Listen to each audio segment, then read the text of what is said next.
ಮೇ ತಿಂಗಳ ಮಿಥುನ ರಾಶಿಯ ಭವಿಷ್ಯ. ಯಾರ್ಯಾರು ಮಿಥುನ ರಾಶಿಯವರಿದ್ದೀರೋ ನೀವೆಲ್ಲರೂ ಕೂಡ ಈ ತಿಂಗಳಲ್ಲಿ ಸ್ವಲ್ಪ ಗೊಂದಲದಿಂದನೇ ಇರ್ತೀರಾ.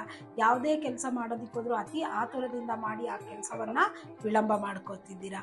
ಹಾಗೆ ಯಾವುದು ಮುಂಜಾಗ್ರತೆಯಿಂದ ಕೆಲಸ ಮಾಡೋದಿಲ್ಲ. ಹಣ ಬರ್ತಾ ಇದೆ, ಅದನ್ನು ಯಾವುದಕ್ಕೋ ಇನ್ವೆಸ್ಟ್ ಮಾಡೋದು, ಇನ್ನೇನಕ್ಕೋ ಮಾಡ್ತೀರಾ. ಖರ್ಚುಗಳ ಕಡೆ ಗಮನವನ್ನು ಕೊಡಿ. ಈ ತಿಂಗಳಲ್ಲಿ ನಿಮಗೆ ಯಥೇಚ್ಛವಾದ ಹಣ ಬರುತ್ತೆ. ಇವನ್ ಫ್ರೆಂಡ್ ಸರ್ಕಲಿಂದ ತುಂಬ ಚೆನ್ನಾಗಿ, ಸ್ನೇಹಿತರು ಯಾರ್ಯಾರು ಇರ್ತಾರೋ ಅವ್ರ ಕಡೆಯಿಂದ ನಿಮಗೆ ಎಲ್ಲ ರೀತಿಯ ಅನುಕೂಲಗಳು ಸಿಕ್ಕೇ ಸಿಗುತ್ತೆ. ಹಾಗೆ ನೀವು ಕೂಡ ಈ ತಿಂಗಳಲ್ಲಿ ಗೋಲ್ಡ್ ಕಡೆ ಇನ್ವೆಸ್ಟ್ಮೆಂಟ್ ಮಾಡಿ ತುಂಬ ಒಳ್ಳೆಯದಾಗುತ್ತೆ. ಹಾಗೆ ಮಿಥುನ ರಾಶಿಯವರು ಸ್ವಲ್ಪ ಮೆಡಿಟೇಷನ್ನ ಮಾಡಿ. ಯಾಕೆಂದರೆ ಸ್ವಲ್ಪ ಗೊಂದಲದಲ್ಲೇ ಇರ್ತೀರ ಇಡೀ ತಿಂಗಳು. ಆದ್ದರಿಂದ ಧ್ಯಾನಕ್ಕೆ ಕೂತ್ಕೊಳ್ಳೋದನ್ನು ಮಿಸ್ ಮಾಡಬೇಡಿ. ಪ್ರತಿದಿನ ವಿಷ್ಣು ಸಹಸ್ರನಾಮವನ್ನು ಕೇಳಿ, ಒಳ್ಳೆಯದಾಗುತ್ತೆ.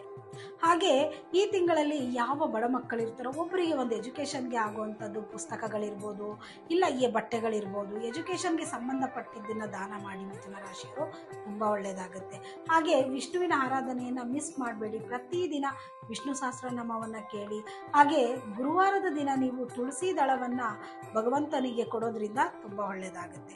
ಯಾರ್ಯಾರು ಮಿಥುನ ರಾಶಿಯವರು ಇದ್ದೀರೋ ನೀವೆಲ್ಲರೂ ಕೂಡ, ವೃದ್ಧರು ಯಾರಿರ್ತಾರೋ ಅವರು, ಕೈಲಾಗದೇ ಇರೋರು, ಕುಂಟ್ರು ಕುರುಡ್ರು ವೃದ್ಧರು ಇರ್ತಾರೋ ಅವರಿಗೆ ನೀರು, ಮಜ್ಜಿಗೆ, ಪಾನಕ ಈ ಥರದನ್ನು ಕೊಡೋದ್ರಿಂದ ಕೂಡ ನಿಮಗೆ ಆಶೀರ್ವಾದ ಸಿಗುತ್ತೆ, ತುಂಬ ಒಳ್ಳೆಯದಾಗುತ್ತೆ.